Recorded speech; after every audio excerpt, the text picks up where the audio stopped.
ಮೌಲ್ಯ ಇದೆ, ಮೌಲ್ಯ ಇವತ್ತೆಲ್ಲ ಮರೆದೋಗ್ತಾ ಇದ್ದಾವೆ. ಹಾಗಾಗಿ ರೋಗ ರುಜಿನಗಳು ನಮಗೆ ತಲ್ಲಣಗೊಂಡಿದ್ದಾವೆ.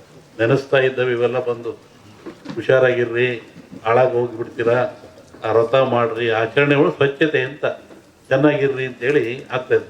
ಮನೆ ಒಂದು ಕಡೆ ಹೇಳ್ತಾ ಇದ್ದಾರೆ ಡೆಲ್ಲಿ ಒಳಗೆ, ಈ ಕಾಯಿಲೆ ಬರೋದು ಯಾಕೆ, ಮನುಷ್ಯನಿಗೆ ಕಷ್ಟ ಬರೋದು ಯಾಕೆ, ಸುಖ ಬರೋದು ಯಾಕೆ? ಕಷ್ಟ ಬಂದಾಗ ಅವನು ಎಚ್ಚರ ಮಾಡ್ತದೆ, ಹುಷಾರಾಗಿರು, ತಪ್ಪು ಮಾಡ್ತಾ ಇದೆಯಾ. 84 ಲಕ್ಷ ಜೀವರಾಶಿಗಳು ಅಂತ ಹೇಳ್ತಾರೆ.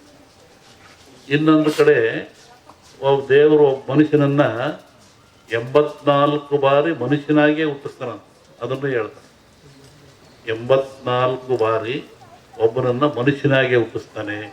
ಲಕ್ಷವಾಗಿರು. 84 ಲಕ್ಷ ಅಂದರೆ, ಲಕ್ಷ ಅಂದರೆ ಎಚ್ಚರ. ಏ ಮನುಷ್ಯ, ಎಚ್ಚರವಾಗಿರು.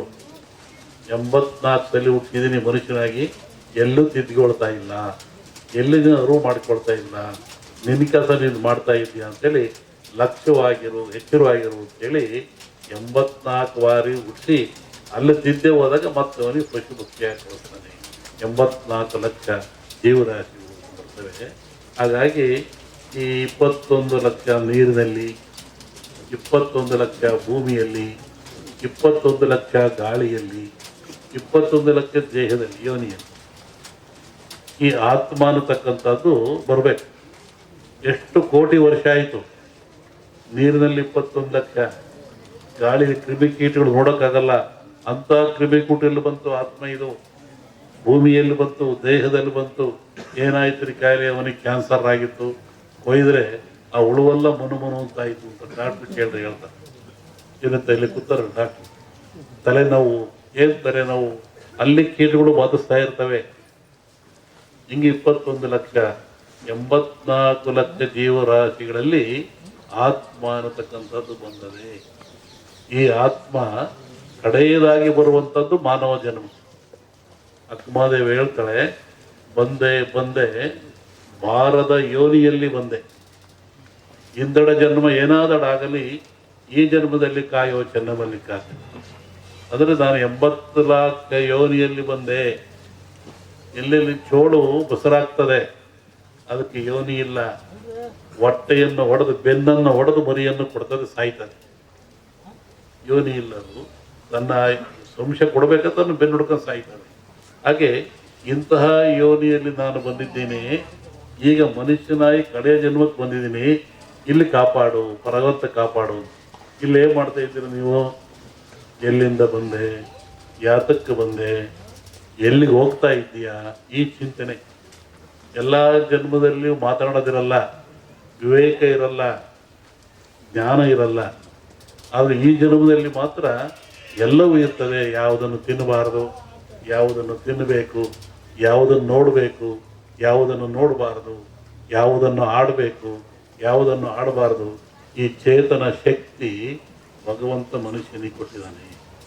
ಆದರೆ ಇಂಥ ಮನುಷ್ಯನ ಹಾಳು ಮಾಡ್ಕೊಳ್ತಾ ಇದ್ದಾನೆ. ಹೀಗಾಗಿ ಭವ ಮತ್ತು ಬಂಧನ ಮನುಷ್ಯನನ್ನು ಕಾಡ್ತಾ ಇದ್ದೇವೆ. ಇನ್ನು ದೂರವಾಗಬೇಕಾದ್ರೆ ಇಂಥ ಹಬ್ಬಗಳು, ಆಚರಣೆಗಳು, ವ್ರತಗಳು, ನಿಯಮಗಳು ಮನುಷ್ಯ ಮಾಡೋದ್ರಿಂದ ನೆಮ್ಮದಿ ಸಿಗ್ತದೆ, ಶಾಂತಿ ಸಿಗ್ತದೆ, ಅವನಿಗೆ ಸುಖ ಸಿಗ್ತದೆ. ಈ ಕಾಲಿ ಜ್ಞಾನ ಬಂದಂದರೆ ಹಿಂದೆ ನಡೀತಕ್ಕಂಥದ್ದನ್ನು, ಮುಂದೆ ನಡೀತಕ್ಕಂಥದ್ದನ್ನು ಹೇಳ್ತಕ್ಕಂಥದ್ರಿಂದ ಇದು ಇವತ್ತೊಂದು ವಸ್ತು ಏನಲ್ಲ. ನೋಡಿ, ಒಂದೊಂದು ಸರಿ ಹೇಳಿದೆ ನಾನು, ಅಂದದ ಪಟ್ಟಣವ ಚಂದವೇನ ಬೇಡ. ಲೋಹದ ಗಿಡಗಳೆರಡು ಬಡಿದು ಚಿನ್ನಿದಾಂಡು ಆದಿತ್ತು. ಇದು 100 ವರ್ಷಗಳ ಹಿಂದೆ ಹೇಳಿರ್ತಕ್ಕಂಥ ಒಂದು ಮಾತು. ಯಾವುದಿದು? ಅಂದದ ಪಟ್ಟಣವ ಚಂದವೇನ ಬೇಡ.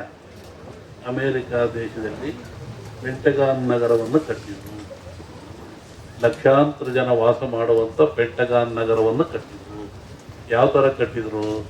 ವಿಜ್ಞಾನಕ್ಕೆ ಸವಾಲಾದರು. ಮಳೆಯಿಂದೇನಾಗಬಾರ್ದು, ಗಾಳಿಯಿಂದೇನಾಗಬಾರ್ದು, ಭೂಮಿಯಿಂದೇನಾಗಬಾರ್ದು, ಎಂದು ಒಟ್ಟಿಗೆ ಈ ವಿಜ್ಞಾನದಿಂದ ಯಾವುದೇ ತೊಂದರೆ ಆಗಬಾರ್ದಂಗೆ ಆ ನಗರವನ್ನು ಕಟ್ಟಿದರು. ಅಂದದ ಪಟ್ಟಣ ಚಂದವೆನ ಬೇಡ. ಏನಾಯಿತು ಮುಂದೆ? ಲೋಹದ ಗಿಳಿಗಳೆರಡು ಬಡಿದು ಚಿನ್ನಿದಾಂಡಾಯಿತು. ನಮ್ಮ ಮಡಿಲಿ ಚಿನ್ನಿದಾಂಡು ಅಂತ ಆಡ್ತಾರೆ. ಹೊಡೆದ ಕೂಡಲೇ ಚೂರು ಚೂರು ಆಗ್ಬಿಡ್ತದೆ. ಆ ಶಕ್ತಿ ಚಿನ್ನಿ ದಾಂಡಿರೋ ಶಕ್ತಿ ಯಾವಕ್ಕೂ ಇಲ್ಲ. ಒಂದು ಮಾಯಮಾರಕ್ಕೆ ಕೊಡಿದ್ರೆ ಅದ ಹೊಡೆದಾಕ್ಬಿಡ್ತೀವಿ. ಹಾಗೆ ಅಂತಹ ಒಂದು ಚಿನ್ನಿ ದಾಂಡು ಶಬ್ದವನ್ನು ಬಳಸಿದರು. ಯಾವುದೇ ನೋವುಗಳು ಲ್ಯಾಂಡರ್ ಲಾಡಿನ್ ಅಂತಕ್ಕಂಥವ್ರ ಮನಸ್ಸಿಗೆ ಕಟ್ಟಕ್ಕಾಗಲ್ಲ. 2 ಪ್ಲೇಟ್ ಬಿಡಿಸಿದ, ಒಡಿ ಒಡಿ, ನೀನು ಅಲ್ಲ ಅಂತ ಹೋಗ್ತೀಯ, ಒಡಿ, ನಿನಗೆ ಮೋಕ್ಷ ಒಡಿಯಿಂದ ಅಲ್ಲಿ ಬಾಂಬ್ ಹಾಕಿದ. ಅದೇನಾಯಿತು? ನುಚ್ಚು ನೂರಾಯಿತು, ಲಕ್ಷಾಂತರ ಜನ ಸತ್ತರು. ನಾನು ಭವಿಷ್ಯ ಹೇಳೋದಕ್ಕಿಂತ ಭವಿಷ್ಯವನ್ನು ರೂಪಿಸ್ತೀನಿ. ನಾನು ಹೀಗಾಗ್ತದೆ ಹೀಗಾಗ್ತದೆ ಅಂತೇಳಿ ಹೇಳಿದೆ. ನಾನು ಮದ್ದಿಲ್ಲದ ವ್ಯಾಧಿ ಬರುತ್ತೆ ಎಂದೆ, ಹುಷಾರಾಗಿರ್ರಿ ಅಂತ ಹೇಳಿದೆ. ನಾನು ಈ ತಾಲಿಬಾನ್ ಇರತಕ್ಕಂಥ ಕ್ರೂರ ಜಗತ್ತನ್ನು ಆವರಿಸ್ತದೆ. ಉತ್ತರ ನಾಡಿನಲ್ಲಿ ಹಬ್ಬೀತು ಹೆಬ್ಬೇಗೆ, ದಕ್ಷಿಣಕ್ಕೆ ಸುತ್ತುವರೆದು ಬರುವಾಗ ಜಗವೆಲ್ಲ ಕೂಡ ಆದೀತು ಅಂತಾನೆ. ಕಾಶ್ಮೀರದಲ್ಲಿ ಹುಟ್ಟಿಗಂತೂ ಗಲಾಟಿ, ಇಲ್ಲಿ ಭಾರತದಲ್ಲಿ ಇಲ್ಲಿ ಬಂತು, ಎಲ್ಲ ಇಂಡಿಯಾ ತಗೊಳ್ತು, ಈಗ ಜಗತ್ತನ್ನು ತಗೊಳ್ತಾ ಇದೆ. ಕಾಲೆಗ್ನದಲ್ಲಿ ಬಂದಿದೆ ಇದು. ಇದು ಜಗವೆಲ್ಲ ಸುತ್ತುವರಿದು ಒಂದು ರಾಷ್ಟ್ರ ಕಾಣೆಯಾಗ್ತದೆ, ಮತ್ತೊಂದು ರಾಷ್ಟ್ರ ಬಂತು. ಇದು ಜಗತ್ತನ್ನು ಕೊಲ್ತದೆ, ಜಗತ್ತನ್ನು ಆವರಿಸಿಕೊಳ್ತದೆ. ಇದು ಮುಂದೆ ಬಹಳ ಕಷ್ಟ ಇದೆ. ಅದಕ್ಕಾಗಿ ಒಂದು ರೂಪಿಸ್ತಕ್ಕಂಥ ಇಲ್ಲಿ ಮನುಷ್ಯನ ಮನಸ್ಸನ್ನು ಕಟ್ಟುವುದು ಬಹಳ ಮುಖ್ಯ. ಲ್ಯಾಂಡನ್ ಅನ್ನತಕ್ಕಂಥ ಮನಸ್ಸನ್ನು ಕಟ್ಟಲಿಲ್ಲ ಅಮೆರಿಕದವರು. 6 ಪೆಂಟಗಾನ್ ನಗರವನ್ನು ಕಟ್ಟಿದ್ರು. ಎತ್ತುಗಳೆಲ್ಲ ಗಳೆ ಹೊಡಿತಾವೆ. ಅವರು ಅಡವಿಯಲ್ಲಿದ್ದು ಕುರಿಗಳನ್ನು ಸಾಕಿಕೊಂಡು ಕುರಿಯ ಇಕ್ಕೆಯಲ್ಲಿ ಲಿಂಗವನ್ನು ಕಂಡು ದೈವಾರಾಧನೆ ಮಾಡಿಕೊಂಡು ಬಂದಂಥ ಒಂದು ಸಮಾಜ. ಪ್ರಕೃತಿಯ ಮೇಲೆ, ಗಾಳಿಯ ಮೇಲೆ, ಭೂಮಿಯ ಮೇಲೆ ಅವರು ಅಡವಿಯಲ್ಲಿದ್ದ ಕಂಡದ್ದು, ತಿಳಿದದ್ದು, ನೋಡಿದ್ದು, ಅನುಭವಿಸಿದ್ದನ್ನು ಹೇಳ್ತಾ ಬಂದಿದ್ದಾರೆ. ಅದು ಕುರುವಿನ ರಟ್ಟು, ಕೆಲವು ಕಡೆ ಕುರುಬು ರಟ್ಟು ಅಂತಾರೆ. ಅದು ಕುರುಹಿನ ರಟ್ಟು. ಮುಂದೆ ಏನಾಗ ಕುರು ಅಂತ ರಟ್ಟು ಅಂತಕ್ಕಂಥದ್ದು. ಹಾಲು ಕೆಟ್ಟರು ಹಾಲು ಮತ್ತು ಸಮಾಜ ಕೆಡಲ್ಲ ಅಂತಾರೆ. ಹಕ್ಕ ಬುಕ್ಕರು ವಿಜಯ ಸಾಮ್ರಾಜ್ಯವನ್ನು ಕಟ್ಟಿದರು. ಇದು ಹೇಳೋ ಉದ್ದೇಶ ಏನು ಅಂತಂದರೆ, ಇವತ್ತು ಆಲಮತ್ ಸಮಾಜವ್ರ ಕೈಲಿ ರಾಜ್ಯದ ಅಧಿಕಾರ ಇದೆ. ಬಿಡಿಸಿಕೊಳ್ಳೋದು ಸುಲಭ ಅಲ್ಲ. ಅವರಾಗೇ ಬಿಡಬೇಕೆ ಹೊರತು ನೀವು ಬಿಡಿಸಿಕೊಳ್ಳೋದು ಸುಲಭವಲ್ಲ. ಮುಂದಿನ ವಿಚಾರವನ್ನು ಯುಗಾದಿ ಮೇಲೆ ಹೇಳ್ತೀವಿ.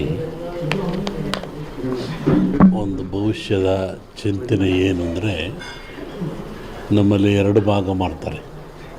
ಒಂದು ಸಂಕ್ರಾಂತಿಯ ಭವಿಷ್ಯ, ಇನ್ನೊಂದು ಯುಗಾದಿಯ ಭವಿಷ್ಯ.